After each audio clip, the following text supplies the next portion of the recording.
Assalamu alaikum wa rahmatullahi wa barakatuh. I'm Abdurrahim Green. You're joining me for the proof that Islam is the truth. And today I'm going to be talking to you about the stories of those people who heard the Quran.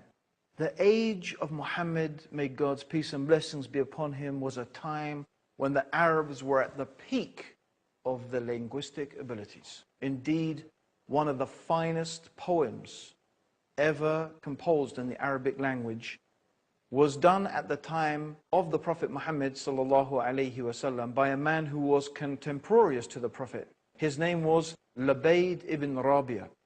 And his poem, when it was recited at the marketplace at Uhaz, caused the Arabs to prostrate before him in admiration. And when this same Labayd began to hear the verses of the Quran, he embraced Islam and gave up poetry altogether. When he was once asked to recite some poetry, he said, "What? Poetry after the Quran?" Indeed, many of the Arabs entered Islam just from hearing the Quran because they knew that it was conclusive proof of its divine origin. They knew no man could produce the like of the Quran and its eloquence. You see, the challenge of the Quran was not to produce, as some people might suppose, an amazing piece of literature like Shakespeare or Shelley or Keats or Homer or any of these great literasts. No. The challenge of the Quran was something much more fundamental. Because the Quran differed in its very structure. The very structure of the Quran was different from anything that had preceded before it in the Arabic language. And you see, in the Arabic language, poetry falls into 16 different bihar. The word bihar means sea. Why? Because each poem moves according to a different rhythmic pattern. And then, of course, they have the speech of the soothsayers, and they have prose, and they have rhymed prose, and normal speech. So these are the forms of the Arabic language, yet the Quran, although it seemed to reflect some of those forms, it was none of them. It was unique. It was not like anything the Arabs had ever heard before. It did not fit into any of those categories, yet at the same time, it made sense, more than sense. It was the peak of eloquence. And this is what made the Quran inimitable. And so the Arabs, the pagan Arabs, who when they heard this message of the Prophet Muhammad, may God's peace and blessings be upon him, the message that they should give up the worship of all the created things. They should not worship idols, they should not worship people, they should not worship each other. Rather, they should pray to and worship only the one God. This was the message of Muhammad, and this was the message of all of the prophets. When they heard this message, many of them did not like what they were hearing. They started to rebel. Mostly the rich and the powerful people, because in their mind, it was challenging their self-interest.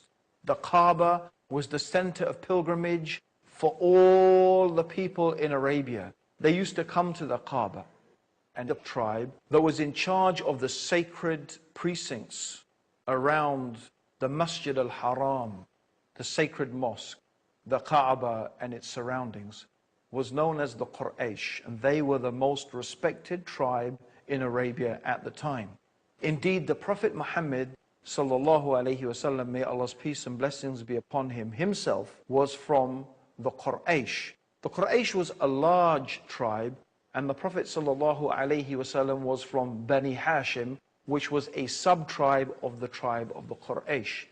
However, the Quraysh collectively were in a state of despair about this message of the Prophet Muhammad. How can he make all the idols into one God? How can he make all of these into the worship of the one God? They imagined that if this happened and the idols were removed and the Kaaba was only to worship one God, who would come to the Kaaba, who would come to Mecca, who would perform pilgrimage. Actually, really what they had in their mind was their own material self-interest, not truth, not the reality of whether Muhammad was a prophet or not. This is not what they were interested in. In fact, one of the uncles of the Prophet Muhammad, he said, look, your tribe has looked after the pilgrims and our tribe looked after the pilgrims. Your tribe did this good action and our tribe did this good action. Now you say you are a prophet? How can we compete with this? In other words, he was admitting that his refusal to follow Islam was based purely upon his tribal allegiance. What a stumbling block to truth. What a disastrous path they were following. So they got together. What are we going to do? How are we going to combat this Quran, this amazing speech that enticed, that enchanted its listeners? So Alqamah ibn Abdul Manaf, he said in a gathering of the Quraysh leaders, O Quraysh, a new calamity has befallen you. When Muhammad was a young man, he was the most liked among you, the most truthful in speech and the most trustworthy, until when you saw the gray hairs on his temple, he brought you his message. You said, he's a sorcerer, he's a magician. But he is not.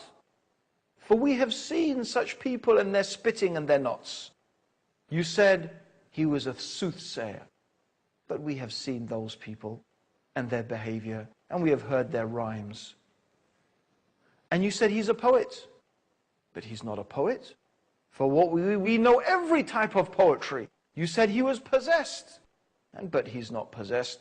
We've seen the possessed people, and he shows no signs of their gasping and whispering and delirium. O men of Quraysh, look to your affairs, for by Allah, a serious thing has befallen you. Well, the Quraysh didn't know what to say. They tried all types of different things. They called the Prophet a soothsayer. They called him a magician. They called him a poet. They called him possessed. But none of these things were sticking. People didn't believe it because when they met the Prophet Muhammad, they knew that he wasn't like any of those things.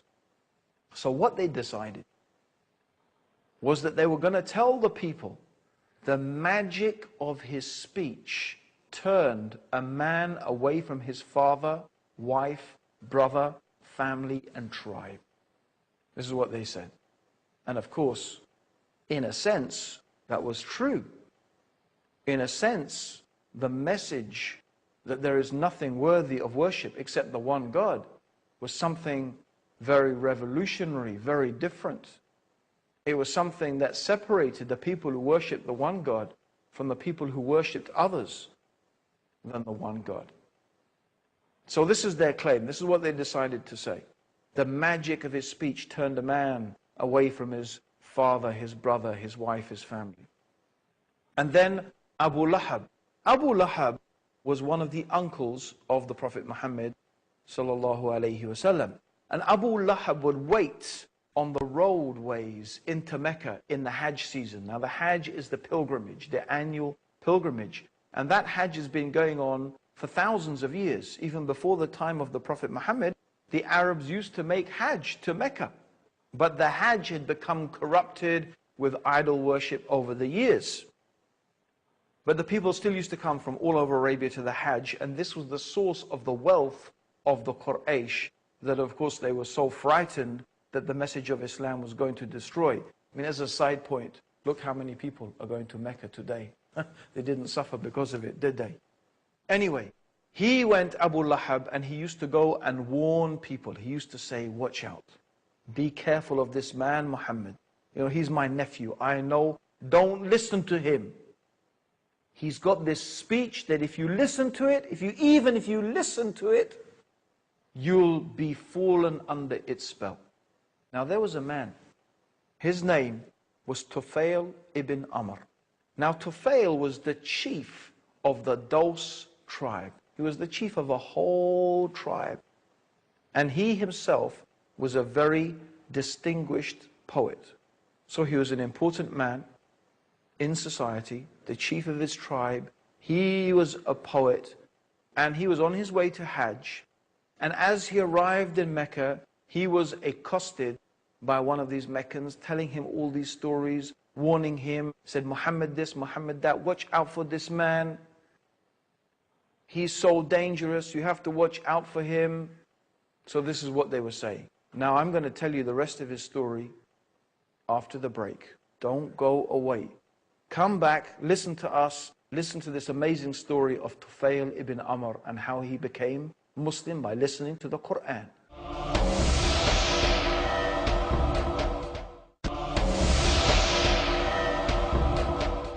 Assalamu alaikum everyone, welcome back to The Proof That Islam is the Truth. And today we're talking about the stories of those people who heard the Quran and how it influenced them and affected them. And today we're talking about Tufail ibn Amr, the chief of the Daws tribe, he was on his way to make Hajj, pilgrimage to Mecca. And the Quraysh, the leaders of the Quraysh, were waiting for him. They were waiting, telling the people, don't listen to Muhammad. His magic of his speech is going to make you go mad and turn you away from everything that you know and you love. So this is his story. He says, I approached Mecca. As soon as the Quraysh leaders saw me, they came up to me and gave me a most hearty welcome and accommodated me in a grand house. Sure knew how to look after people. Their leaders and notables then gathered and said, O Tufail, you have come to our town, and this man, he claims he's a prophet, has ruined our authority. Notice, he's ruined our authority and shattered our community. We are afraid that he would succeed in undermining you and your authority and your community, just as he has done with us. Don't speak to the man. On no account listen to anything he has to say. He has the speech of a wizard, causing division between father and son, between brother and brother, between husband and wife. And they kept on telling me the most fantastic stories and scared me by recounting tales of his incredible deeds. I made up my mind then not to approach this man or speak to him or listen to anything he had to say.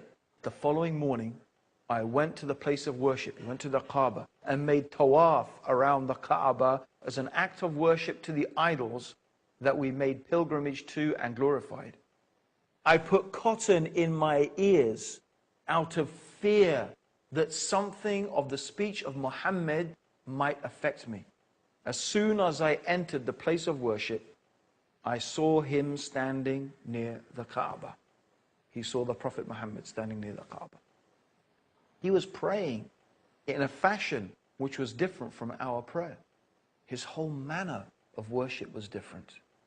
The scene captivated me. His worship made me tremble, and I felt drawn to him despite myself, until I was quite close to him.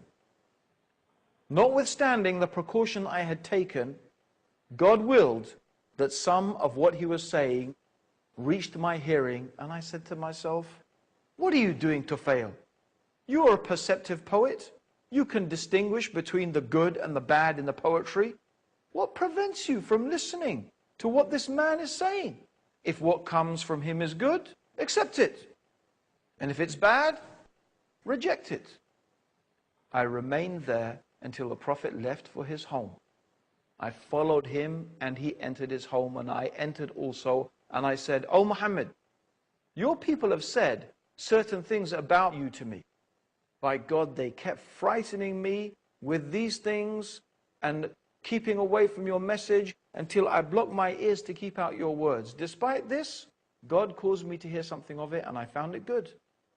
So tell me more about your mission. The Prophet ﷺ told Tufail about the mission, and Tufail said, and then he recited to me Surat al-Falaq. And he said, I swear by God, I have never heard such beautiful words before. I had never heard such beautiful words before. neither was a more noble mission ever described to me. Thereupon I stretched out my hand to him in allegiance and testified that there was none worthy of worship except the one God, and that Muhammad was truly the messenger of God. And that's how I entered the religion of Islam. Even the leaders of the Quraysh were unable to desist themselves from hearing the Quran. Tufail heard the Quran, and as I said, he heard it and he became Muslim. But actually, even the leaders of the Quraysh, they were unable to desist and to resist. In fact, according to the seerah, or the biography of Ibn Ishaq, he mentions one incident when Abu Sufyan, who was one of the leaders of the Quraysh, and Abu Jahl and Abu Akhnas, they sneaked out of their houses in the night to listen to the Prophet reciting the Quran, hiding in their places until dawn. They sneaked out of them and they stayed listening to the Quran until the dawn, hiding. And on the way home, they bumped into each other and they reproached one another, saying, "Don't you ever do that again. For if one of the weak-minded fools sees you, it will arouse suspicion in their minds." So they all promised. But this happened 3 nights in a row. 3 nights in a row, they snuck out to listen to the Prophet reciting the Quran, and again they bumped into each other until they took a totally solemn oath. They swore that they would never do it again. This is the question, my dear listeners, that I want you to put to yourself. How is it possible for an unlettered and unlearned man, not versed in poetry, to be able to produce a work of unrivaled eloquence and perfect rhetoric, so that even the assembled experts and masters of all the forms of poetry and the Arabic language were unable to produce the like of its smallest chapter? Indeed, they chose to fight the Prophet rather than meet this challenge. The flower of the nobility were killed, their trade and reputation destroyed. How could they choose this rather than count the verses of the Quran? Let us look at another story. This is the story of Umar ibn al-Khattab. He became one of the strongest defenders of Islam. But before that, he was one of the most violent enemies against the Muslims. He took it upon himself to physically abuse and attack the Muslims. And things became so bad for the Muslims that they were forced to flee. And this was something unheard of. That people should flee their own tribes, that they should flee their own people, because the Arabian society was held together by tribalism. But the Muslims were fleeing their own tribes and they fled to go and live in Abyssinia. And when this happened, Umar really began to think about things. And he was really unhappy about it. And the more he thought about it, the more unhappy he got. Until one day he decided, I am going to kill Muhammad. I've had enough. He took his sword and he was on his way to kill the Prophet Muhammad. But on the way, he met one of the people who had become Muslim secretly. And he said to him, "Where are you going, Umar, with your sword drawn like that?" He said, "I'm on my way to kill Muhammad." So he started to think, what can I do? And then he remembered that in fact the sister of Umar had already become Muslim. He said, "You know what, before you deal with Muhammad, maybe you should deal with your own family first." He said, "What do you mean?" He said, "Your sister, she has become Muslim." So Umar was so infuriated. He was so mad. He changed direction, still with his sword drawn. He headed off to his sister's house. He arrived. And when he got to the door, he heard a noise that he had not heard before. He smashed down the door, and there he found his sister and her husband reading something. She jumped up, and he hit his sister, and she fell on the floor and started to bleed. The sister of Umar said, "Okay, I have become Muslim. Do what you like with me. Kill me. I don't care. I've become Muslim. So what?" And when Umar saw his sister lying there, bleeding and so vigorous and defending herself and not even afraid to die, he calmed down. He said, "My sister, what is that you are reading?" She said, "They are the verses of the Quran, the speech of God, the words of Allah." He said, "Let me see it." She said, "No, not until you wash yourself first." So she made Umar wash his hands so he could not touch the paper of the Quran without washing himself. And then he sat down and he began to read. And as he read, and as he read, and as he read, the Quran began to enter his heart. He put the Quran down and he went off. He went to the place where the Prophet Muhammad sallallahu alaihi wasallam was. "Where is Muhammad?" he said. Their people were saying, "Muhammad, it is Umar. He has come." The Prophet said, "Let him in." Umar came. He said, "O Muhammad, I testify and bear witness that there is nothing worthy of worship except the one God, Allah, and I bear witness that Muhammad is the messenger of Allah." And this is how one of the strongest and most vigorous opponents of Islam, Umar, became one of the most strongest and vigorous defenders of Islam. And he is famous until today for his justice and for his piety and for his standing up for the truth. It's another story of another person who embraced Islam just from hearing the beautiful words of the Quran. How much more do you need in order to be convinced that Islam is the truth? You need to hear more stuff? Well, there is more. Join us in our next episode for more amazing evidences of the divine origin of the Quran and for the proof that Islam is the truth. Until then, Assalamu alaikum wa rahmatullahi wa barakatuh.